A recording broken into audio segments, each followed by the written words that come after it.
I just think it's a whole huge shame. I don't think it was a fantastic series this year. I don't think the Bakers were mind-blowing. I mean, I'm still hangering over the bread lion. I want a bread lion every series, but we're not going to get one. All I really want is those oven doors. That would be success for me. If I could ever have a kitchen in which I could have those oven doors.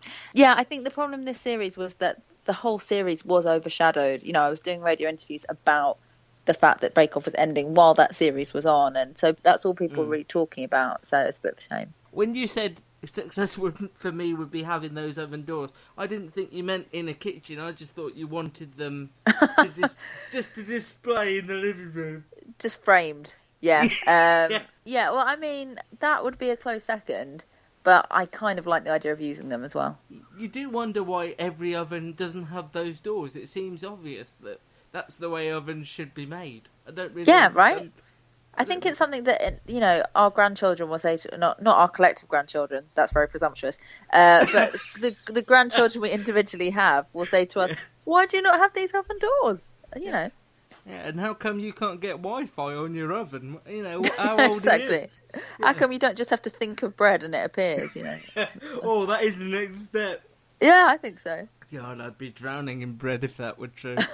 What about 2017? You've seen some things that are coming up. Is there anything that you're really looking forward to? I've heard a lot of good things about Taboo. I didn't know if you knew anything about that or. Well, Taboo is this new thing starring Tom Hardy, isn't it? I am much more Tom Burke than Tom Hardy. Am I mentioning enough that I like Tom Burke? Because I feel that's Tom Hardy. I don't really get Tom Hardy. Is my point in all of this. I just think he looks a bit unclean. Like I just know. You know, he looks like in the ads for this, he needs a good wash. Exactly. Yeah. He's not for me. Whereas my colleague who went to interview him was very excited by the prospect, as many women are. That doesn't really tell you much about the drama, which I realise is a failing on my part. However, yeah, you're still a journalist. You're still a journalist. I still am. But what I can tell you is that Let It Shine is very good. That's Gary Barlow's new talent show. He's looking for people to be in a musical, which has the music of Take That, but isn't about Take That. So there you go. How do they balance that? Because I imagine that just in complete preconception land to be quite gentle and a sort of the anti-X Factor, but not the voice, and kind of like how do you solve a problem like Gary Barlow? Pretty much. It's that kind of nice tone, but just with a bit of a boy band twist, and I think it's going to be popular, especially because it's up against The Voice, and The Voice is really tired, in my opinion. So yeah, I expect it's going to go well. Do you still think in 2017 we'll be enjoying things like Gogglebox as much? Speaking about things that are tired, do you think that has done its thing now? I mean, I still enjoy it a little bit, but it's lost a lot of its big names, and it's on all the time, as is First Dates on Channel 4. Do you think those two things have sort of... Yeah, I do like Gogglebox. I like it more than First Dates. First Dates drives me mad. I like the idea of First Dates, but Fred, the French guy who everyone's supposed to swoon over and think is amazing, I'm just like, well, who made you an expert? Why are you an expert? Shut up. Like, I find him very annoying. Yeah, I just... I'm going to pitch a show to Channel 4 where you're stuck in a lift with Tom Hardy and Fred from First Dates and just film the whole thing on fixed rig and see how it goes. Nothing would happen because they both love themselves so much that they would just look in a mirror for that whole time. Gogglebox is trying, isn't it? It's trying to keep itself fresh because it keeps bringing in different families and different... But then I miss the old ones. I don't really want the new ones. I don't like change. I'm always amazed. I get fed up of certain programmes and they continue for such a long time, and I'm always amazed how long they continue, because actually good ideas are quite hard to come by. Look at if you get a hit, then that's it, isn't it? You just ride it until it's not a hit anymore. I mean, look at X Factor. Yes, it's nowhere near the juggernaut that it was, but it's still getting 7 million viewers. Not many things on ITV get 7 million viewers, so they're reluctant to just throw things away. One of my favourite surprises of the year was This Is Us. I don't know if you've seen that. Oh, that's on my to-do. That is crazy working like a mad person now, and as soon as Christmas... as soon as I can stop for Christmas, I'll be watching This Is Us. I'm really excited about it. I've heard a lot of good things about it. It's a relationship drama. Oh my God, we haven't talked about Cold Feet. Well, there you go.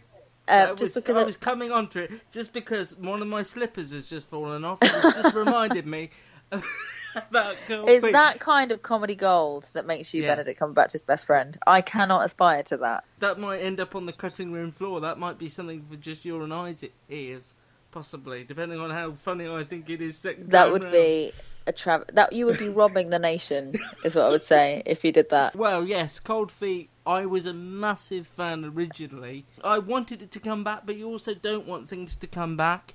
And then I spoke to Mike Bullen, who wrote it, and he reassured me that he wouldn't have name dropper for the sake of it. And it was wonderful. It wasn't, in my eyes, it wasn't 100% perfect, but when it was good, it was one of the best things on TV this year because it's so simple and so well done, and it's nice to have a drama about decent people again. So this is really sad, but I knew that it was going to be massive. You could just tell there's a buzz around it, and I'd never watched Cold Feet before. And they put them all on ITV Player, and I sat, like the dedicated journalist that I usually am not, but I did this time. I sat from the beginning because I knew I'd like it and watched the whole thing. I have to say I did miss out a few of the final episodes just because I was running out of time before needed to go to bed. Yeah, exactly, those kind of things. But I just absolutely loved it. I love Jimmy Nesbitt anyway. I basically watch anything he's in, and I thought it was brilliant. John Thompson, I think, deserves a BAFTA. I've never seen loneliness displayed on screen so well. And actually, people don't expect it. They think, oh, it's funny, Cold Feet, and it's a real-life drama. The way they tackled that storyline about depression was incredible. And I think all plaudits to him. The writing was brilliant. It was intriguing. I mean, obviously, he had to do what he had to do, but you kind of think, oh, I wish Rachel was in it. That's the only thing. Well, I was in two minds, because if she was in it, it would be like they hadn't moved forward. Well, I'm desperate for, Hermione Norris's character, what's she called? Karen, to get back with Batman's character. David. I'm desperate for Karen and David to get back together, is what I'm trying to say. In our office, we're very divided about that. And I guess the thing is, you can't just have three couples carrying on being three couples. No. It has to go up and down. I really don't want Jenny and Pete to split up. So when it was good, I was like, it's so refreshing, because we don't actually have relationship dramas anymore. People are so dismissive of them, and all we get is crime drama after crime drama. And I guess you could say Sherlock's a crime drama, and there are brilliant crime dramas, but they're also really tedious, formulaic crime dramas. How many more times do we have to have an embittered alcoholic detective with a very different sidekick who chips away at them, and then eventually they become friends? We've seen it all before. Why can't we have some really good relationship dramas? So I think Cold Feet is going to, commissioners are now going to say, let's get the new Cold Feet, as I'm sure they did when it first came out. So that's really exciting. Did you at least finish Parks and Recreation this year, speaking of nice people? I have. And now I have a new flatmate who's only watched up until about Series 3, so I'm doing it all again. So this is why I can't watch any other programmes when I'm so behind. You're just in a constant loop, aren't you? Of Parks and Rec. Over and over again. Which is a happy place to be in, but it is distracting. Ooh, that's right. And I'm going to sing along. And I'm going to maintain eye contact the whole time. And guess what? I don't know the words. Harry Truman was the guy. America, Red China, all the countries, other people, everyone is fun. Joe Montana, E. McKellen, I have to buy a new toaster. This is awesome, you're so stupid, jumping up and down. Woo! Oh, I got it on repeat. Am I right? You want to hear it again, or you want to talk? No? Okay, next verse. Freddy Krueger fought some pants. Oprah has a turtle farm. Peter Piper, pee-pee, poopy, daddy ate a squirrel. Stop it!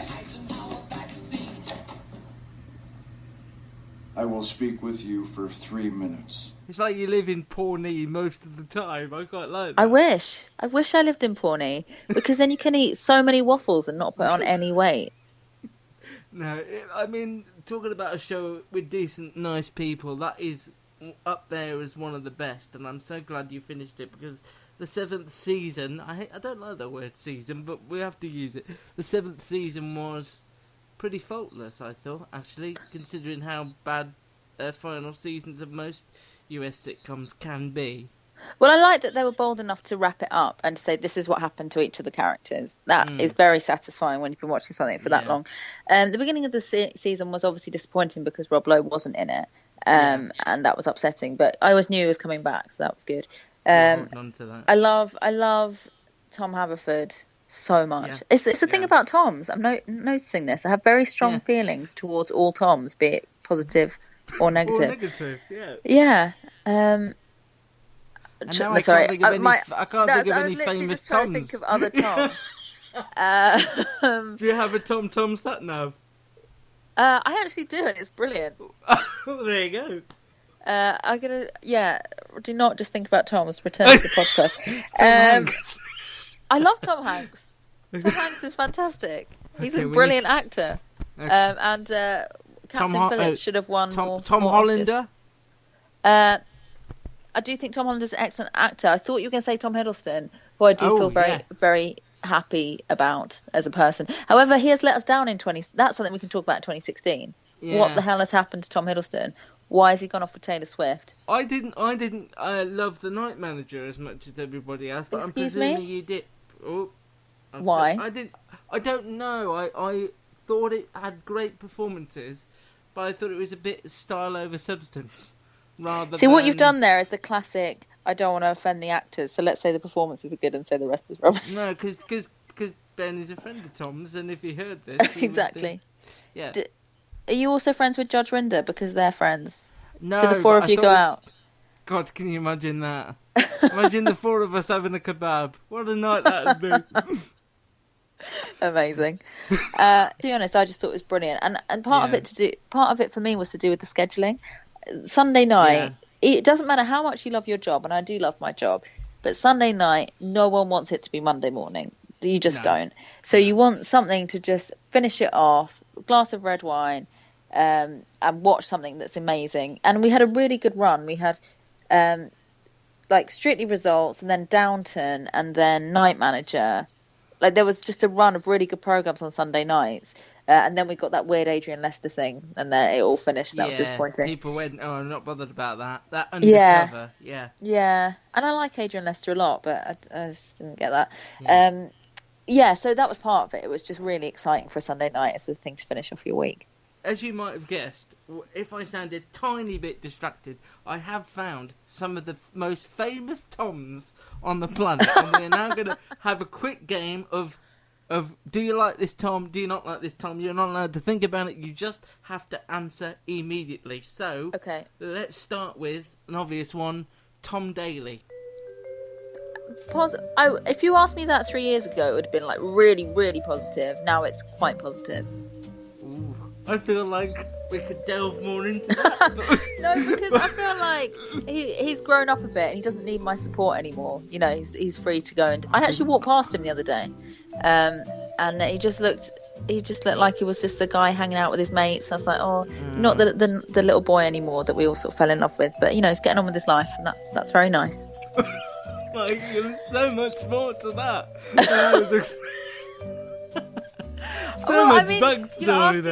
You were asking me to come up with something interesting about Tom, so I'm doing my best. Tom Selleck? To be honest, I'm very much struggling to picture him. I know he was name. in Friends. He was Monica's boyfriend in the early series. Bearded, moustached. I'm gonna say indifferent. Okay, Tom Ellis. Yeah, I like Tom Ellis until the problems emerge. I don't want to be slanderous because I'm not sure if it's all confirmed or what he said, but you know, things happen between him and his wife, and that slightly disappointed me. But just out of interest, if you were slanderous, would I get in trouble or would you? Because I think podcast. You would have to go to court rather than me. Perhaps don't be slanderous. Maybe say Tom Ellis again, and then you can edit this bit out, and I'll just react differently. No, I can't be bothered. Tom O'Dell. That's exactly my feelings on Tom O'Dell as well. Yeah. Tom Baker. Yeah, great, brilliant. I mean, not in the same way as Tom Burke, obviously, but great actor. But same initials, so you got to give him something. I mean, I think what we're learning here is that the best Tom is Tom Burke, and that no one comes close. He's not on the list of these famous Toms. Well, he doesn't need to. I mean, he's mine. He's not for the world to share. So, you know, I've banned him from being on these other lists. That's just mad. And talking about the voice, Tom Jones. Where do you stand?